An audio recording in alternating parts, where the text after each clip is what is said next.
Welcome back to Season 6 of the Interwoven podcast. In today's episode, Interwoven board member Genyne Edwards talks to her good friend, Dr. Mia Cowan, an expert in women's health and intimacy, about the incidence of larger fibroids in African American women, knowing your family history, changing libidos as we age, and how to approach supporting our bodies through middle life. We talk about holding yourself at a higher level of importance and being an ambassador for younger generations of women. This episode comes to you with support from the North Shore Wellness Collective. Founded in 2021, this growing group of over 30 providers is on a mission to offer comprehensive care for women and children in the Milwaukee area. Thanks for being with us in Season 6. Enjoy the episode. Hi, Mia. I'm very happy to be with you today. I'd like to start off by just introducing myself. My name is Genyne Edwards. I'm a small business owner. I'm a 50-year-old thriving woman who is right now living a lot of joy. I'm also a bonus mom and a wife to an awesome husband. In my free time, I like to drink wine and have fun. And quite honestly, I just love to have a good time. Well, I'm Mia, and I am 48 years old and embracing this age group. And I am a mother. I am a bonus mom as well. And I am a wife, a sister, and friend, and daughter, all the things, and a small business owner. And my focus is women's health and making sure that my patients can live well, age well, and experience everlasting intimacy. I was so excited about this conversation with you, primarily because as we dive into this discussion, I think you have been such a guide and a help and a support for me as I have navigated the crazy waters of just having a lot of issues around all of my womanhood. And so it's really cool to be able to share my own story, but to do it with someone who's been part of my journey. And so I'm glad that you could come here today because it's very unique, right? To have someone who is both your friend, but at the same time, someone who is an expert in the field. And so I just want to have a moment to express a lot of appreciation for our relationship and our friendship. And so thank you so much. Yes, back at you. So I know we met. I was in law school, you were in med school. So that seems like a long time ago, or not just seems like Yeah, it was. it was a Like long. 99. That's like 25 years ago. Yes. I think I'll start off, I guess, just by sharing a little bit. I think when we first met, I had no idea at that time that I'd have all of these issues with my just sexuality, and a lot of that stemming from a lot of these problems that I had with uterine fibroids. And so I think that journey of first recognizing that I had these issues, having a myomectomy first and making that decision to first have that surgery, but more importantly, realizing that I wanted to have that surgery because at the time, I don't know if you remember this, but I was still hopeful that I would find the right man and I would be able to have a baby still. So, at the time, I think that's a really tough decision for a lot of women. Do you hear that? Definitely. You hear that a lot? Yes, that's one of the, and I'm in Alabama, so I have a large, for some reason, African American women seem to have larger fibroids and they seem to cause more problems. And I think now what I'm noticing is that it's a lot of professional women, and all of us are like going to school longer, putting off getting married to later. Putting off having children to later. And then when we are genetically predisposed to having fibroids, that definitely can be a negative, have a negative effect on fertility, on so many different things. So I think that it's a conversation we should be having, and I think we should have it more. And I think we should not only embrace the fact that everybody doesn't want to have children and doesn't want fertility, but for the people that do, there are things that we can do at a younger age to ensure that if we want to have children, we can. Mm-hmm. I am thinking right now, as you were saying that, how animated and excited everyone was when we were in France last year, just to be able to be in a safe space to have conversations with experts and women who are not only OBGYNs, but that are relatable, right, Yeah. about their experiences. And I am hopeful that this podcast creates an opportunity for us to share it broadly with women of color, but particular African American women who may be like suffering in silence. Haven't really talked about it. I have become, in my network of friends, kind of the go-to to talk about fibroids, to talk about my journey and experience. And so I feel like over time I've become desensitized to having a stigma associated with it and being really afraid to talk about it and to share. So just going back to my story for a minute. So after I decided, like, okay, yeah, I found the man of my dreams. And at 40 some years old, that I was going to get married. I think we decided together that we were not going to have a child. But part of that decision was because even though I had a myomectomy, my fibroids came back. Yeah. And they were really large. They were large. Do you remember that time at all? And more importantly, is that common for when women have fibroids removed for them to come back so aggressively? Yeah. Did your mom have fibroids? Yes. Did she have to have her uterus removed? Mm, I don't really know. She didn't have her. No, not for the fibroids. She had her fibroids at some time, I think, removed, but and that might have just been a myomectomy. But you know what? I Okay. go back and check her history. Which I Oh, need to find that out. And oh, the reason I said that is because many times we do what our moms did. So, like for those ladies who may start out there young, because I'm seeing like women in their early 20s with fibroids, and not just fibroids, but huge fibroids. So I definitely think that a lot of environmental impact, like our food, what we're eating, what's being put in our food, the kinds of meats we're eating, all the processed food, the sugar, the fake sugar, all those things I think are definitely affecting it, because I think it's a new trend to see fibroids in such young women at such a large size. So I always ask about the mom when I'm talking to my patients, because I'm like, so what was your mom's history like? Did she have to have a hysterectomy? And I have them to go find out more, because if you're 23 years old and you know that your mom had huge fibroids and had to have a hysterectomy, then I would tell you, well, let's consider freezing your eggs, because the chance of you having fibroids is pretty high, and you tend to do what your mom did. So my mom started her period at 10. I started my period at 10. My mom went through menopause around 46, 47. I don't think I'm truly in menopause, but definitely perimenopausal. So you tend to do what your mom did. So I think knowing that information, and it used to be a time when women didn't talk about that.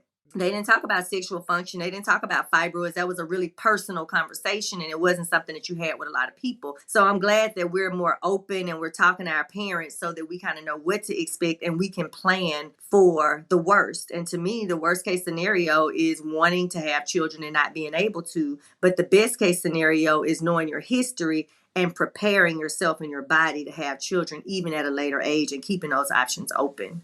hmm yeah. I just think about just having the initial conversations, even with my husband, about all of the aspects of having fibroids. Painful, just experiencing the highs and lows, being in situations where you could go somewhere and you never know where you might actually be having a quote unquote accident, Mm-hmm. and being afraid of that and carrying that with. And so for me, the decision was pretty clear. Like, yeah, I'm ready to have a hysterectomy. I'm ready to improve my quality of life, and wanting to be on the other side of it so badly. And I will say that I had really great care. I know I'm in Milwaukee and you're in Birmingham. We have that in common too, right? Because you graduated from the Medical College of Wisconsin. Mm-hmm. And I was trained there, so. So I was able to have my surgery at Freighter Health, and having some really great care. So I think the decision was a pretty clear one for me. Is that something you see? Do most women have support in making that decision, or do they vacillate back and forth around kind of what they should do and take a long time to make the decision? Well, I think here my population is a little bit more biased in that I have women who want to preserve fertility. And many of the women that I get with fibroids as new patients, they were diagnosed by another doctor who basically told them, especially my Black women, that their option was a hysterectomy. And these women can be 26 years old with no children. So when they come to my office, if it's a 26-year-old woman, hysterectomy doesn't even come out of my mouth. You know what I mean? What comes out of my mouth is, first of all, let's make some lifestyle changes. Let's change our diet. Let's change our exercises, maintain a healthy weight. Let's avoid soy. Let's do, more of a plant-based diet so that we can make sure that these fibroids don't continue to grow and worsen. And so myomectomy may come out of my mouth, some of the minimally invasive surgeries. But I think the good news in 2024 is that now hysterectomy is the last option and not the first option. And if you are seeing a doctor and hysterectomy is the first option, you should probably get a second opinion from another doctor. because unfortunately, especially in Alabama, I think Alabama is known to be the state to take out the most uterine women, most hysterectomies, and then it tends to be more Black women. Mm. So it Well, goes all the way back to slavery, birth control, reproduction, like all of that affects the way women, especially Black women specifically, are managed in the South. So it was great for me to come because there's not that many Black female physicians here, and it's not that many people who train outside of Alabama to know that there are so many other options. And even when I talk to some of the male doctors, they're just like, I don't know why she won't just get a hysterectomy. And I'm wow. like, it's like simple. You got fibroids, have a hysterectomy. You're 40 years old, you're too old to have a baby. And that's not true. I have patients having babies at 46. I have a patient that had her baby at 50 years old. She had huge fibroids. She actually came to me because of the fibroids and she wanted to preserve fertility. And people were only offering her a hysterectomy. Wow. Well, she ended up meeting the man of her dreams who had no children either. They were both 50 years old when they conceived their first child. Now, did they go to a fertility specialist and have help? Definitely. But was she able to carry her baby, and use her husband's genetic information? Probably not hers, but at least his, and still be able to have a baby at 50. And now she's 52 with a 2-year-old. I think they tried maybe one more time because they had some embryos that they could use, but they only had the one child, but they still had the child. What if she hadn't come in contact with me? That's She would right. have never had that option, So I just think it's important for us to choose our providers very wisely. And again, make sure we are searching and researching for all options and educating ourselves, because now it's so much education out here about fibroids and different options. So hysterectomy is not the first thing on the table. It's the very last thing on the table. So I guess a question that I would have in response to that, because I am still going a little bit back down memory lane, you as first an OBGYN, what led you to this path that is more now focused on intimacy? How did you bring that into your practice? Because I do think in certain ways, an opportunity to have a different conversation with Mm-hmm. women, a door Mm-hmm. opener. And I'm having so many conversations these days with women that are about my same age that are really trying to live their best life, right? And they're trying to do that in a Mm-hmm. variety of ways. They are traveling more, they're living out their passions, they're really looking at how their career is not the focus, but trying to have more balance and do things that are Mm-hmm. more aligned with their interests. And intimacy, of course, is a big part of that. So, what have you Mm-hmm. seen? But more importantly, what made you start to think about that as an area that you would focus on in your practice? So when I started my practice, I took OB out of my practice. I just started with gynecology and weight management because my focus has always been prevention, screening, and then. So then what happened was I started getting patients who were more like in their 30s, 40s, fewer of the younger patients, though I still take care of younger patients. But what I started to notice with that huge increase in the number of perimenopausal women is that they were all complaining about some of the same things, but everything that I had been taught was not working for them. So they were complaining about fatigue and not sleeping and night sweats and low libido and mood changes and mind fog. And so what I was taught to do is, first of all, if you're not in true menopause, meaning you haven't gone a whole year without a cycle and you still are producing estrogen, that there's just nothing that you can do. So Mm-hmm. I went on my little research and I happened to start getting some patients from a physician who retired, and all of them were on like hormone creams.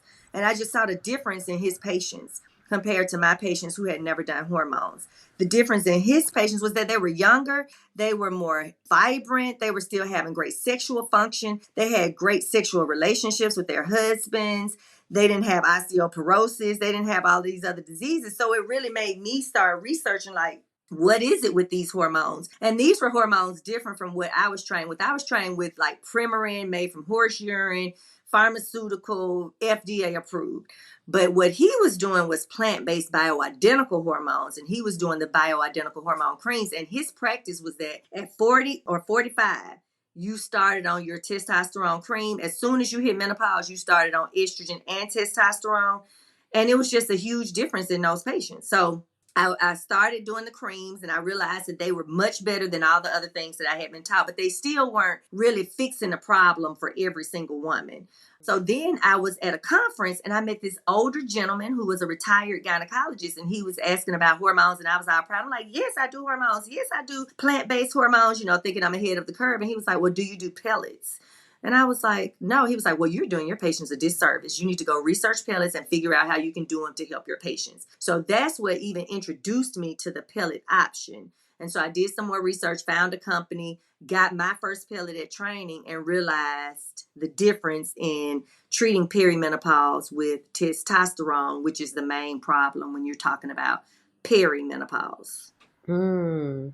Yeah, it's kind of interesting to me because, being on, I guess I don't even know how long it's been now that I've been on pellets. Has it been about 4 years? Maybe Yeah, 5? at least because you always look, you start stuff when we started. Yay! I think it's been phenomenal from the standpoint of, after having my hysterectomy, just having an option to bring back my energy. I will say that for sure I was fatigued. I had brain fog. I also primarily just had a low libido. Mm-hmm. I think I just thought that that was okay. And as we are with our spouses, and there's a difference in how much they want to have sex and how much we want to have sex, that starts to affect the relationship. It And does. we need to It be does. really honest about the needs, just the needs, the unique needs that each person in a relationship has, and just really being able to talk about those things. So for me, it was, really great to have an option. I think one of the things I was going to ask you about, though, and this is related to hormonal methods, I had taken birth control pills. I think I probably am the person that took birth controls the longest. I still got my NuvaRing. I beat you. But I bring that up because I never knew that one of the long-term side effects could potentially be blood clots.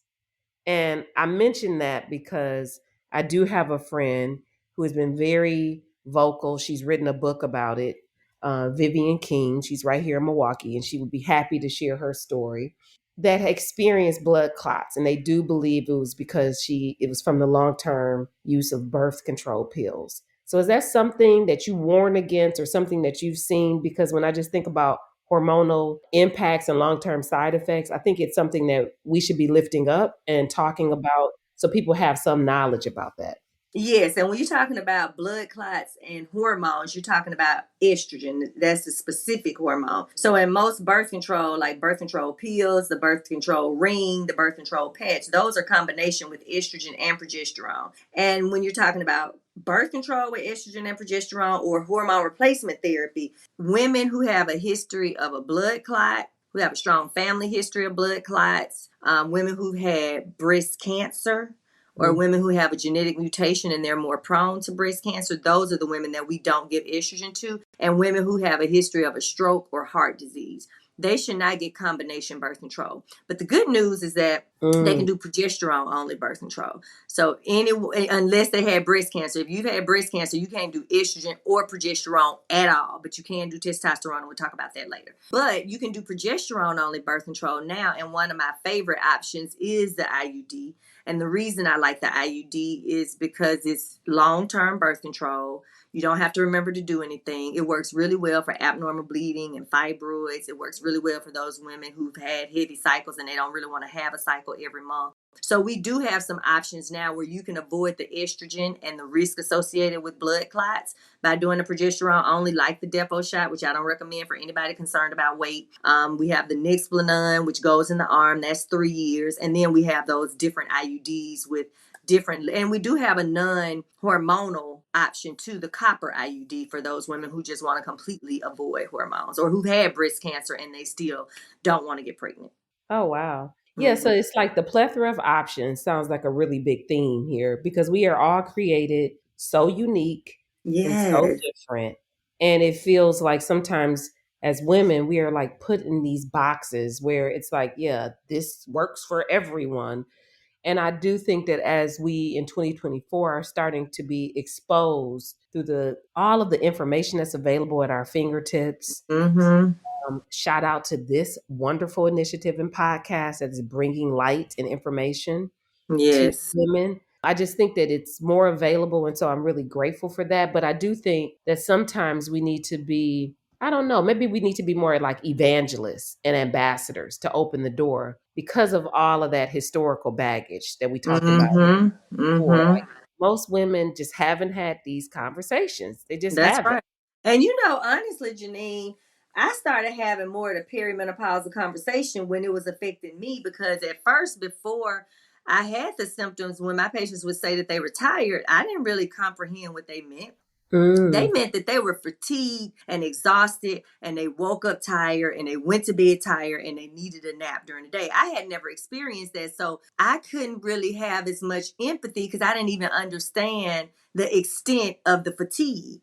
You know, when they were talking about waking up in the middle of the night and not being able to sleep, and then how that can increase your mind fog and how that can increase your anxiety. Yeah. So, but when I started having the symptoms, it all made sense. And really, to be honest, I didn't even know I was having the symptoms. The only reason I got a pellet was because they said, hey, draw your blood work before you come for training.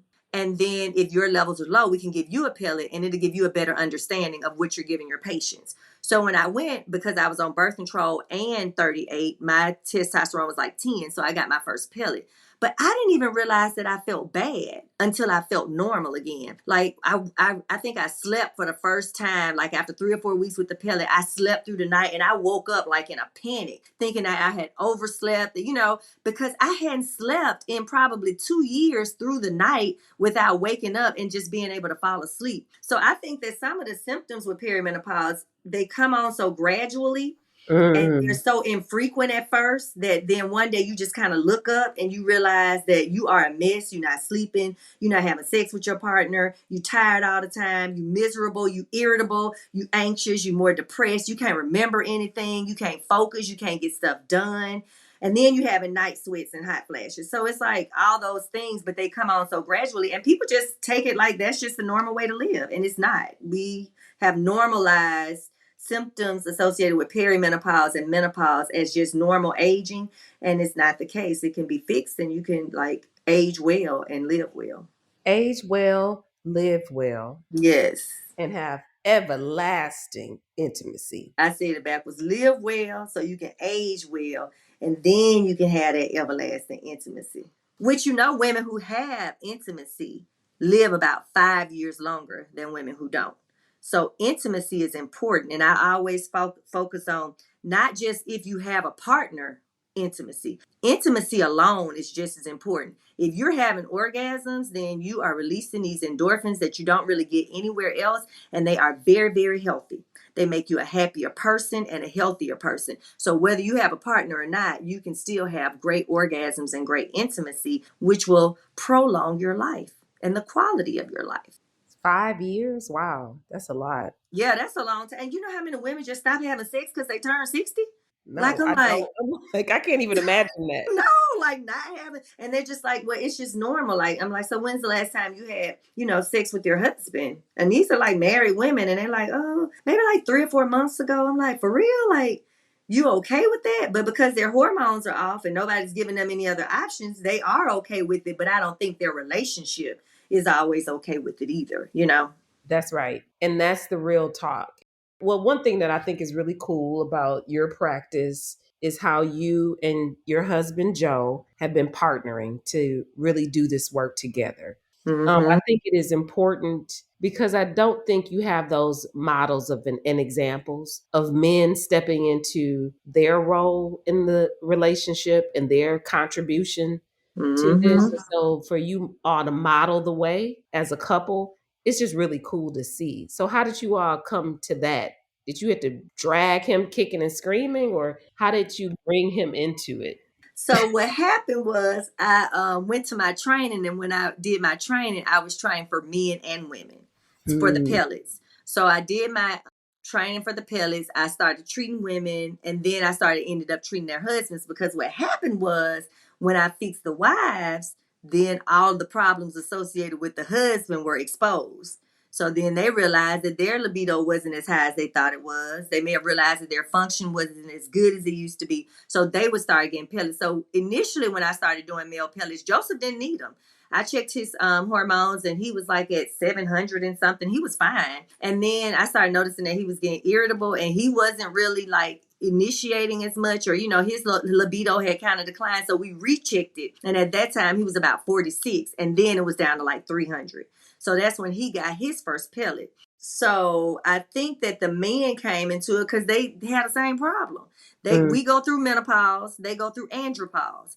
Low testosterone for men causes some of the same symptoms for women, and they too can replace their testosterone and still have a great, sexual, vibrant life and still maintain muscle and feel good and have great energy. So I think, we all talk about menopause. Nobody talks about andropause, or menopause is what I call it. But it's a real thing. And so I think that to us, Black, marriage is very important because it's one of those most difficult relationships. I think marriage in general is very difficult, but I think with the circumstances of Black people in America, and especially the trauma of Black men in America and the ongoing trauma, it's a different kind of relationship that requires a lot more treatment, prayer, and help. Because everybody's fighting their trauma from every day and continuing to have it. And so I think that Joseph having those problems just kind of brought that conversation on. And I'm like, you need to start because Black men especially do not want to talk about sexual function. They do not want to talk about hormones. They do not want to talk about erectile dissatisfaction. And most of them are going to have it at some point. So we were trying to normalize the conversation. We want to normalize the conversation for intimacy, for sex being just like a normal part of life. It's something you can talk about. I talk to my daughter about sex like it's a wonderful thing. It's God's gift to the world. You're supposed to experience it in certain ways. It's a good thing in certain situations. But I talk about sex totally different from my parents. For me, I learned that sex was a bad thing. It's mainly for men. The vagina is this horrible organ that, like everything that we're taught about sex as women is like negative. It's nothing positive about it. Everything. Like you said, me growing up in a religious family, the context was two things. Don't get pregnant. That was the first thing. And it was never Don't framed have from sex. don't have sex. And it was always, again, like, even when you think about the care of your vagina and all of that, it was always framed from a very negative lens. Like a dirty, stinky vagina. That. And it's such an interesting opportunity that we have with our young girls, right? I just love that. I love that you've been able to do that with your daughter. I'm having those kind of conversations, even with younger women now, just trying to have them come into these conversations in a more, I would say, a glass half full perspective, right? Mm-hmm. And really seeing it in a full picture, like you mentioned earlier, around career as not just being the only thing that you can have and choose for yourself. And if you choose to not have children, that is fine. But if you want a family, you want to have that balance, you want to have a holistic life with all the things included, that not that, I used to say, you can't have it all per se, but you can definitely do all you can to have the most that you can have. Because right. I think sometimes this idea of having it all is a little bit much. It can drive people to thinking that they have to do and be everything, which we definitely don't in those messages. And we'll be right back. The team at North Shore Wellness Collective believes when we take care of women, the world is a better place, and that by taking care of moms, our entire community heals. From individual appointments to weekly group classes, NSWC supports all your wellness needs. As a postpartum doula and a motherhood practitioner, I love that I can send the women I work with to one place and know they will be well cared for. With more than 30 providers, the collective is dedicated to supporting fertility, pregnancy, postpartum, and pediatrics. This diverse group offers a wide range of services, including postpartum group fitness classes and Pilates, adult and pediatric physical therapy, doula and newborn care, child psychology, holistic nutrition, massage, and medical care. To learn more or to save your spot in a group class, visit NorthshoreWellnessCollective.com.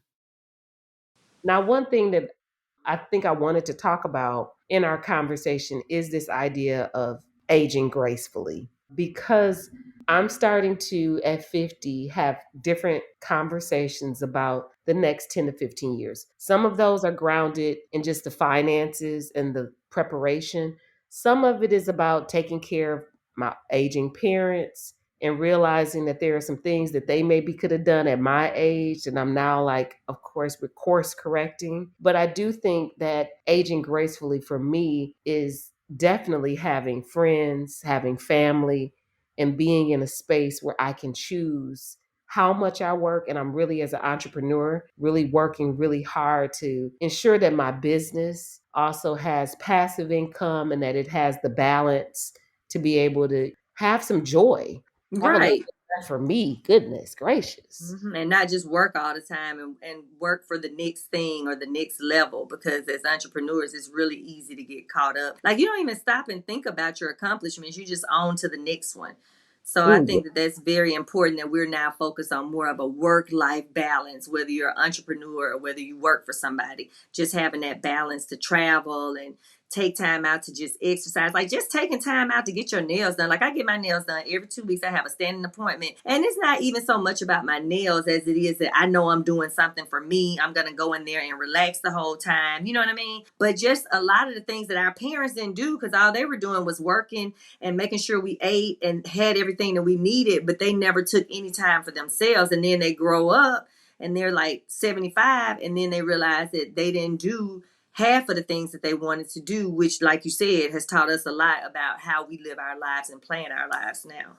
and not feeling guilty about it either. I Yeah. have learned to just embrace the joy of my life and recognizing it as a privilege, right? Because again, Mm-hmm. I know I've worked really hard. I'm reminded of how long it's taken me to get to this point. Right.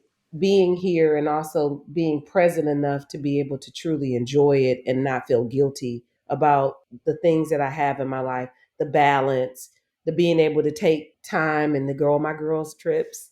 Looking forward to our girls' trip in April Yes. I can't wait. coming up. But yeah, just enjoying each other, right? It's Yeah. a good time. And just it being okay to love yourself more than anybody else. Like literally, like I think that women are taught that we are really here as a stepping stool for everybody else. We're supposed to take care of everybody else, put ourselves last. And that's just like the wrong conversation. Like, who still believes that? So a lot of people consider me, I'm sure my mom considers me as a selfish wife and mother. I don't. I feel like I give my husband and my daughter the very best because I give myself the very best. And I don't feel like I could give them as much as I give them if I didn't hold myself at a high level of importance and making sure that I, do the things that I enjoy and that I love. And sometimes it may be at the sacrifice of them. And most of the time, it's probably at the sacrifice of me. But just being okay with not being that everything to everybody as a woman, because America made that up. The world made that up. That's not how it's supposed to be. Like, sex isn't just for men, the enjoyment of sex. And that's how we were raised. Women aren't supposed, you take care of your family and you sacrifice everything for your children. That makes you a good mother. And I don't agree with that. Right. Well, I was just going to ask you, because I'm thinking about entrepreneurship right now. Mm-hmm. So, where do you think you're taking, your business? That's Me, a good point. Bella, where is Me Bella headed in the next 5 years? So, me Bella in the next 5 years, I don't know. It kind of changes and shifts because everything has shifted so much since COVID with business. So it used to be that I wanted to expand and franchise and do all these things. Now is that I want to develop my systems and my processes, and I want to be able to repeat it and for somebody else to copy it, but I don't necessarily want to do the expansion. I don't want to start another business, but I wouldn't mind franchising Me Bella so that everybody gets that opportunity to have their gynecology, weight management, hormone pellet therapy, intimacy solutions, and then focus on prevention and screening. I want that whole idea to get out to the world. I just don't want to be the one to do it because that would mean that I'm 13 years in now. I think for me to get Me Bella exactly where I want it to be, it's going to take at least another year. And then after that, I want to start pulling away from the clinical side, and I want to start doing more training and making sure that I'm developing providers who can continue to do what I can do. And then I can multiply this experience for so many people in so many places. Mm-hmm. So, I assume that means you're focusing a lot on marketing the business Yep. and um, The processes, the mm-hmm. systems, integration, training. Training is a big thing in 24 because I think with COVID, everybody was so desperate to hire people that so many people didn't train. So they get these people in because they need somebody to start working. So we haven't been training. And you can't run a good business without good training. So I think that training is probably my top thing right now, as well as working on the systems and the processes, but really developing a team because it's going to be a lot of turnover in my business. Like with medical assistants, they're not going to stay here for 20 years being a medical assistant. That's a lot of turnover, but turnover is fine if you have a training program and you can bring people in and get them onboarded fast. The problem with turnover is that it takes forever to train and it's so expensive. You know what I mean? So focusing on the training, the processes, the system, so that I can make this a duplicatable business without me. That's right. Well, I am working somewhat towards that. We're in a very similar space, which is very interesting about our journey. It's always so good to have friends that are also entrepreneurs because you have a lot to share. But I am definitely taking some tips from your development and your path around just the importance of developing those systems. I'm engaging in trying to build out our SOPs and get those operational. You've been a big inspiration to me around that. And so just trying to make sure that we get P3 in a place where it's not so dependent on the partners to do everything, and that we definitely can bring in more consultants to support our growing practice. Now, one thing that I really don't want to talk about, but I have to talk about with you is about weight gain, because that is what I am working on. Like when I get off of this conversation with you, I am going to go and exercise. I am back on the wagon. That's what's up. Thank you for your encouragement. It's taken me some time, but I am learning to be just really generous and gentle with myself. And if I get off the wagon, I just know that I can get back on versus beating myself up. So how do you keep that consistency? Because I know when we're on the phone in the morning time, you're like, I got my 30 minutes in. I did what I needed to do. You're juicing. You're doing all the things. And weight management for me is more about not necessarily having an ideal weight, but definitely working towards my total wellness goal.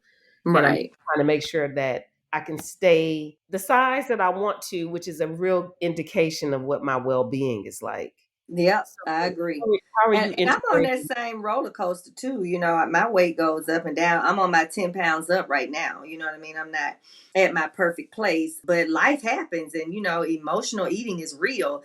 So the more stressed I am, the farther away I get from my goal. But I just bring it on in. And the one thing I don't do is stop working out. And the reason I don't stop working out is not so much because it makes me lose weight, but because it helps with so many other things, including balance and flexibility and bone mass and mood and anxiety and focus. So it's not really just the weight management component that keeps me doing the exercise. What keeps me doing the exercise is the need for sanity component. It just makes, and then the need for aging. As you age, like everything changes. So I know that I've gained 10 pounds without getting on the scale because I can feel a little bit more ache in my knees.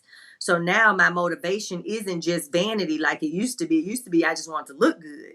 But now, in order to feel good, I have to maintain a certain weight and I have to do the exercise component in order to, feel good, look good, and be at a healthy state. Mm-hmm. But I Well, hate these exercise. So that's why I pay somebody up front for all of my sessions so that I have to get up. And I do it on Zoom. I made it convenient. So I think that's important too, making it convenient, doing something that you like. It's nothing in exercise that I like. So I won't say that I like it, but I do have a great trainer who makes it doable, and still I get the results that I need. So I think finding the right time, finding the thing that you like. And if you just hate it, just get a trainer that you pay and they're going to make sure you exercise. yeah, that accountability is really important. One thing for me that has been part of my journey for a long time, some of it I've been able to do actually with Teresa, the host of this wonderful podcast, is more on that holistic wellness path. So having acupuncture, having a brother who's an herbalist, really just making sure that I'm also trying to think about the integration of all of these wellness components. Mm-hmm. Big on yoga. I'm big on stretching because I think flexibility is everything. Yes. Want to be able to keep my Megan knees and drop it like it's hot. Exactly. So I know And walk through the airport when I'm traveling and not have to be in a wheelchair because I walked and fell because I don't have any balance and I turned my ankle and now I'm going to be in a cast for 6 months because I had to have a surgery. You know, like those things really do start to change. It's so much easier to fall. That's why I like Pilates and yoga and those things because, I mean, as you get older, you get clumsier and I don't have time for an injury like that, you know? That's right. That's right. Well, I am hopeful that the podcast conversation inspires women to be thoughtful about this journey. And I think I can brag because of course I have a friend, one of my besties. I actually have two besties that are OBGYNs that I can talk to on a regular basis around these things. I know how rare that is, and I don't take it Mm-hmm. for granted. It's such a blessing and a gift.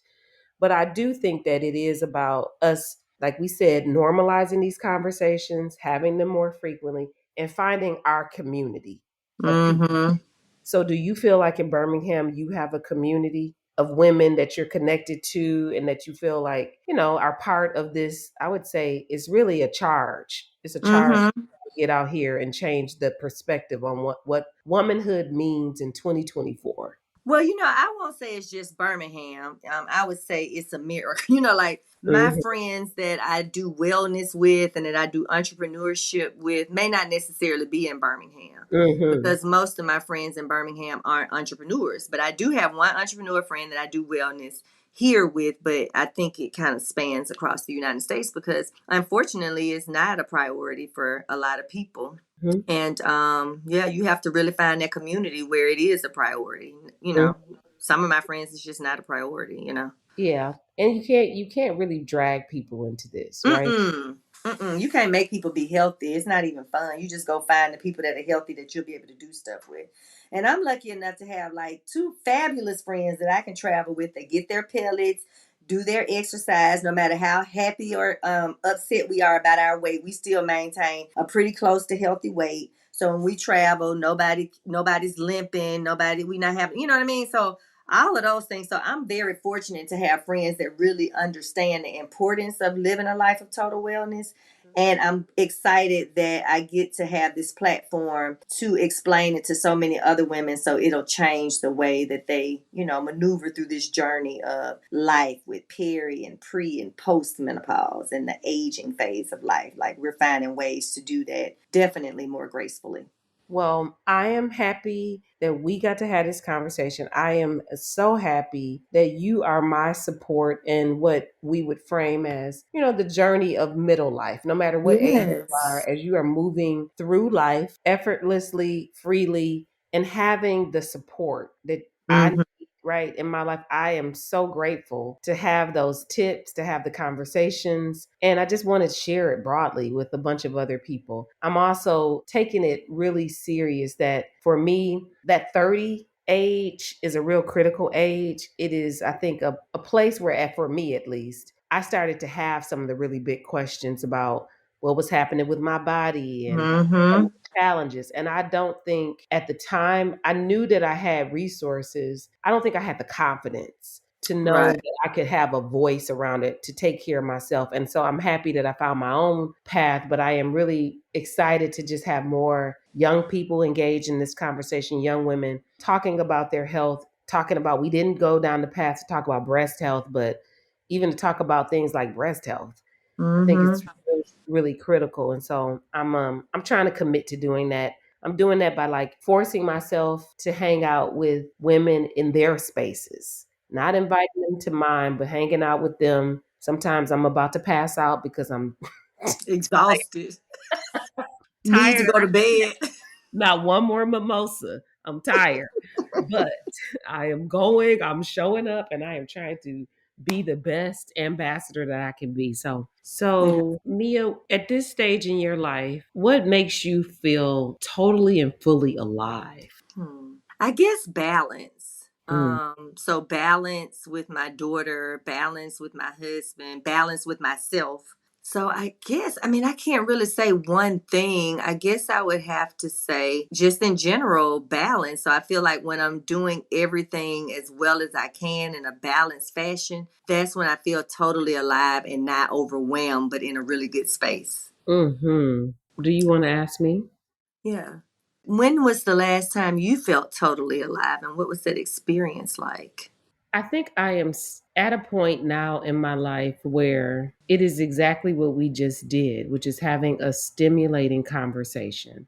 I feel like I've lived long enough to have had so many experiences. So it used to be like traveling and exploring new places, but now I realize that that's like a high that comes and goes, and I can feel alive from that. But what is even a deeper sense of connectedness and feeling really present is just having a really good conversation with someone that I love.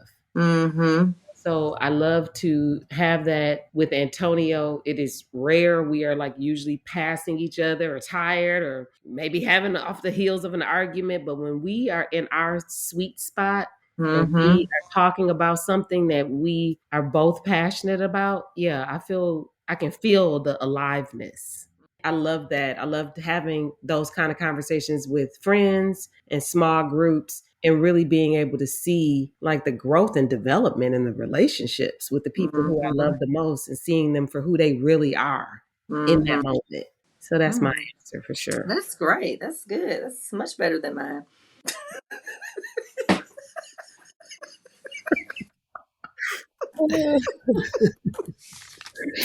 Yeah, because I started thinking about it. I'm like, when do I feel alive? So I think that for real though, when I feel the happiest is when I'm like with other entrepreneurs who like really dream and we talk about our experiences and we make each other feel like we can do almost anything. You know what I mean? But it's based on not my experiences, but other people's experiences.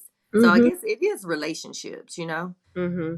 I can sense that when you come back from one of your masterminds or one of your retreats, you are in like a different space. Mm-hmm. You are definitely you can tell you were in your flow and you come off of that and you are like, I'm telling the stories, and then you have all the stories about the people you met. So yeah, I can see that for sure.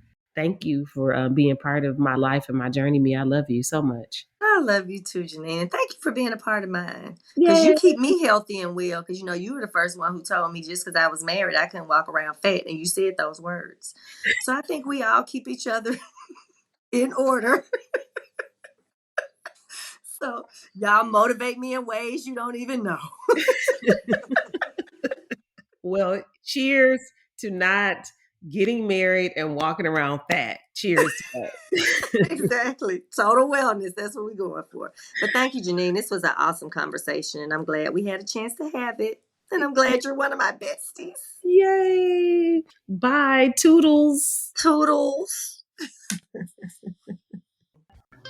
Thanks for joining us today in the Interwoven space. We invite you to give us a star review and to hit subscribe for a new empowering conversation each week. Visit our website for more of our resources, health guides, podcast episodes, and more at www.interwoven.com. That's interwovxn.com. With this project, we are creating space for women to share their stories.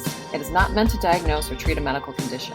Always seek the advice of your physician or other qualified healthcare providers with any questions you may have regarding your health and well-being. Special thanks to Gina Barrington for providing the interwoven music. Until next time.